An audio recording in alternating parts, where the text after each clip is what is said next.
Here's a cool little portable stove you can make with things you probably already have sitting around your house. First, you'll need a couple of cans of soda. Make sure there's no bumps or dents in the bottom. You'll also need some fine sandpaper, a utility knife blade, a thumbtack, a coat hanger, some fiberglass, and a bottle of heat. Use the sandpaper to remove the paint off the bottom couple of inches of both cans. Open the first can and pour out the contents. Using a book to hold the utility blade, carefully cut off the bottom inch of the first can, and then use the sandpaper to smooth out the sharp edge. Use the second can to stretch out the lip of the bottom half of your stove. Now just add some fiberglass and your bottom half is done.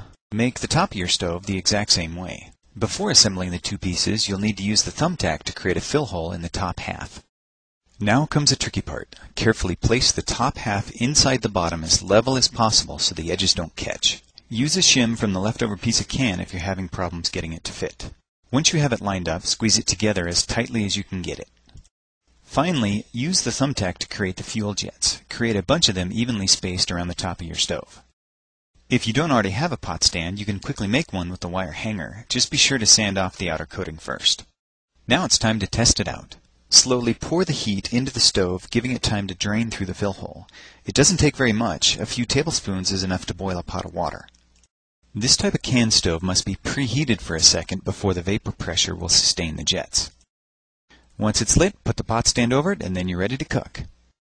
So whether you're camping or just forgot to pay the electric bill, now you can make a tiny stove even MacGyver would be proud of.